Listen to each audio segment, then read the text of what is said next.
Hello, I'm Alice. I live in Southeast Michigan, Zone 6. I like to share my recipes, organic gardening methods, and preserving techniques with my viewers who love to garden and cook, so therefore they get the most out of their harvest.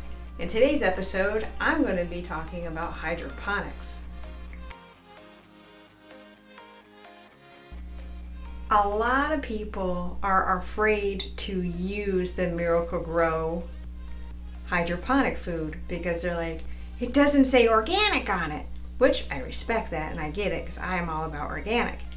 It is completely derived from minerals. There is no extra chemicals and non-GMO source. So this is very clean. Now this is much more concentrated than your liquid plant food that you can use as a fertilizer. If you want to do the math and try to figure out how to put it in your machine, by all means do that. But you can be like me, you're like, this is already figured out and it's safe, so why not use it? I wanted to go over a couple of the things I'm using. This Aerogarden machine does 6 pods. I've had it for years. It's still very efficient and giving me a lot of seeds to go from start to full plant. I like to buy the Grow Anything versatile pods and put them in. When I clean the machine, I use the Castile soap because it's non-toxic and safe. The kit will come with labels, these little clear things that you can recycle, the membrane that you need. Sally approves of this vendor for the seeds because they do heirloom. So Mr. Gardner is local in St. Clair, about 2 hours from me. So being at their heirloom and they have adapted for at least 40 plus years to the conditions, it's going to be ideal for me. So I'm going to be growing some herbs. The water you use in the hydroponics is important. If you did just straight tap, understand that you're going to have chlorine in there. It will, the fumes will dissipate and stuff like that. But it's better to use filtered so that way you don't have conflict between the nutrient that is in the food versus the water. I buy the purified water in a gallon. It's easy, it's cheap, and you know it's clean and you won't have any issues. I pre-soak the pods in the water so they open up real wide, because this little spot can sure fight you when you're trying to put seeds in it. So when it opens up more, you can throw it in easier. I got organized by writing the names prior to putting them on the pods. The membrane is easier to put in at this point before the sticker. I wanted to show you an easier way to do the pods. So I pre-soaked. It opens up the hole much more. I will place it into the cartridge. I take the seed pack and I make a little V with it. Because trying to hold seeds when your hands are wet is very difficult. Just sticks to you. So you just gently take it like a spout and then you just tap on the envelope of the seeds and the seeds will come out nice and slow for you. Go right in the center.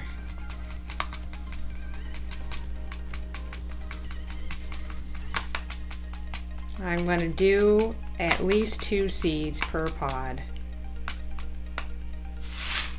Set that aside. This little guy is not in the hole, so I will place it.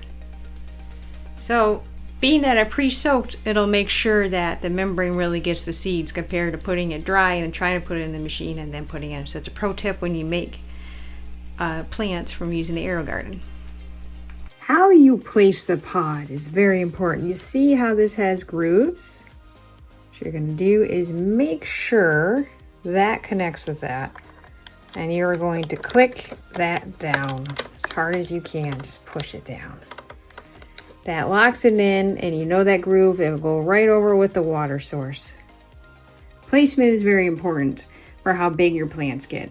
The bigger plants you want on the corners, the smaller plants that will grow will go in the center. So when using the food, there is a percentage that you use. 2 to 3 pods, you use only 1 capful. 6 to 7, you use 2. Since I only have 5 loaded right now, I am going to do 1.5 caps. The food has been added, so I will hold my finger down until that blinks. There we go, it's flashing for me. That means it's set, and it will remind me for when I want to do the next feeding. This is going to create a greenhouse, so you want to make sure that you have them even on the pod area that you're not using, so you don't have loss of water with evaporation. So you go through and you just make sure that they're all on.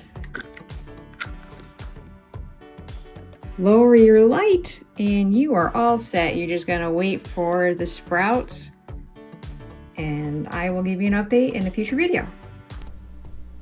The reason I really like hydroponics is I've noticed, because the roots are directly getting the nutrients that they need, that I get better stems and much faster growth compared to going in soil, and really healthy leaves.